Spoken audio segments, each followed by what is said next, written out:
सपना देखने के लिए कोई मनाही नहीं है।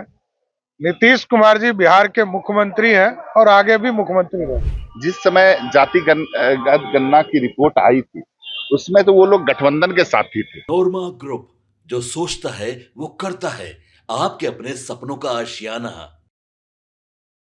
नीतीश कुमार बिहार के मुख्यमंत्री हैं, थे और आगे भी रहेंगे।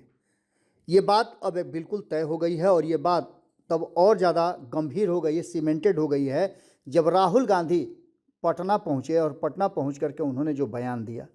अभी अभी आपको बता दें कि सुबह सवेरे की बात है। सुबह सवेरे सम्राट चौधरी और मुख्यमंत्री नीतीश कुमार के साथ मंत्रिमंडल के कई सदस्य थे जो एक कार्यक्रम में पहुंचे हुए थे। उस कार्यक्रम में जब सम्राट चौधरी से पत्रकारों ने पूछा तो उस सारी बातों का 2 शब्द में उन्होंने जवाब दिया और बहुत ही कैलकुलेटेड शब्दों में जो उन्होंने बात रखी है वो आपको हम सुनाते हैं। उन्होंने साफ तरीके से कहा है कि नीतीश कुमार मुख्यमंत्री हैं, थे और आगे भी रहेंगे।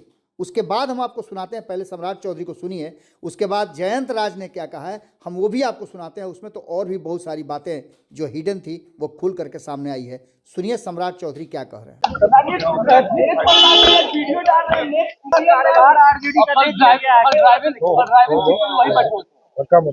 ड्राइविंग सीट पे वही बचपन से वीडियो डाल रहे हैं।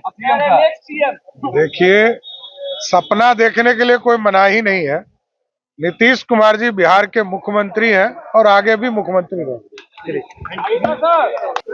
आपने सम्राट चौधरी को सुन लिया। अब जयंत राज का बयान हम आपको सुनाते हैं। जयंत राज जो कि नीतीश सरकार में मंत्री हैं और अपने मुखर अभिव्यक्ति के लिए ये जाने जाते हैं।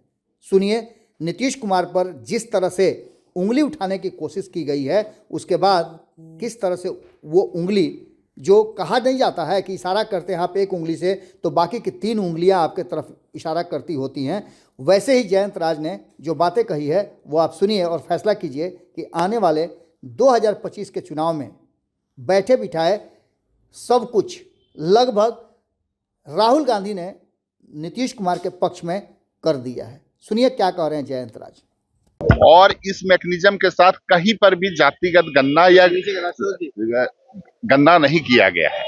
और जिस समय जातिगत गणना की रिपोर्ट आई थी उसमें तो वो लोग गठबंधन के साथी थे। अगर कुछ उन लोगों को दिक्कत महसूस हो रहा था तो उसमें उन लोगों को बताना चाहिए था माननीय मुख्यमंत्री जी को। तो ऐसे ही फर्जी व्यक्ति है ये लोग, कुछ से कुछ बकना है। जातिगत गणना जो है बिहार में जो हुआ है बहुत अच्छे तरीके से हुआ है, उसका आने वाले समय में उसका लाभ भी दिखेगा। अच्छा, तेज प्रताप यादव एक वीडियो डाल रहे हैं और कह रहे हैं कि नेक्स्ट सीएम आपके सामने बैठे हुए हैं। एक तरफ तेजस्वी यादव को पूरा उत्तराधिकारी घोषित करने की बात कही जा रही है। देखिए, बिहार में अभी वैकेंसी है नहीं। जब वैकेंसी आएगा तब न भी अब इस बड़ा भाई बनेगा, छोटा भाई बनेगा, ये वैकेंसी आने के बाद। अभी तो बिहार के मुख्यमंत्री नीतीश कुमार हैं और आने वाले चुनाव में भी मुख्यमंत्री नीतीश कुमार ही बिहार के सीएम बने। वर्चस्व दिखाने की कोशिश हो रही है दोनों भाइयों के बीच। ये तो चूंकि पारिवारिक पार्टी है, पूरी पार्टी पारिवारिक पार्टी है, वहां तो और किसी का है नहीं।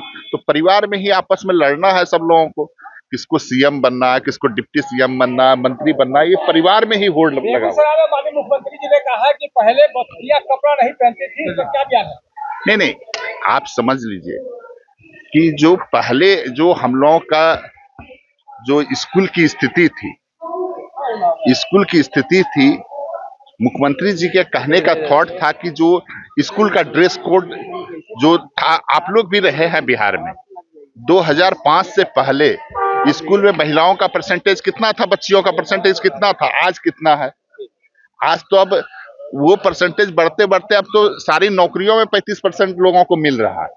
तो बिहार सरकार ने छोटी छोटी योजनाओं को लाकर बच्चियों के लिए अच्छा से काम किया। जो आज देखिए पूरे देश में सबसे ज्यादा पुलिस की अगर कहीं पे लड़कियां हैं तो पूरे बिहार में है। पूरे देश में कहीं पर उतनी लड़कियां नहीं है जितना बिहार में है। तो ये बिहार के लिए गर्व की बात है।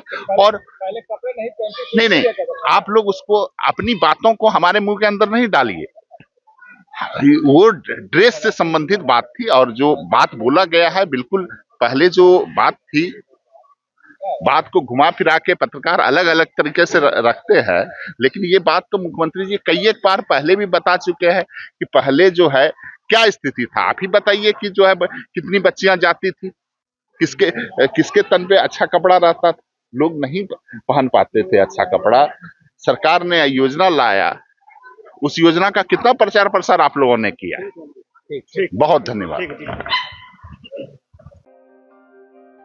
आपके सपनों को हमने सजाया है, ई होम्स पैनोरमा को हमने बनाया है। ई होम्स मेरा एक सपना था जिस पे मैं पिछले 4 साल से काम कर रहा था।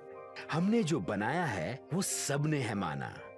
ई होम्स पैनोरमा में हो आपका भी आशियाना। और फाइनली हमने 2021 में इस प्रोजेक्ट को लॉन्च किया। बहुत लोग अप्रिशिएट कर रहे हैं कि पूर्णिया जैसे शहर में, बिहार के, एक तो बिहार की बात करें उसमें भी पूर्णिया जैसे छोटे जगह में इस तरह का लाइफस्टाइल देना, ये सुन के हम लोगों को बहुत अच्छा लगता है।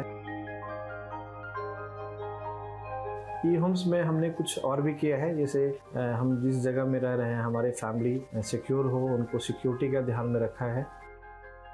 आपकी सुविधा और सुरक्षा आपके लिए खास है, ये आपका विश्वास है। इसमें आर्टिफिशियल इंटेलिजेंस का 7 लेयर सिक्योरिटी का हमने इस्तेमाल किया है। लस ग्रीन कैंपस को बनाया है। यदि हमारा बाउंड्री वाल है तो वो वर्टिकल गार्डन है।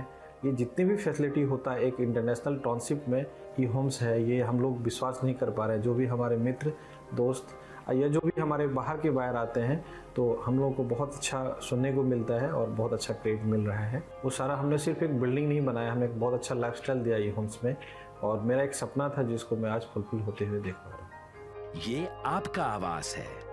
ई होम्स पैनोरमा में अब आपका निवास है। E Homes Panorama, luxurious lifestyle redefined. Panorama group, जो सोचता है वो करता है।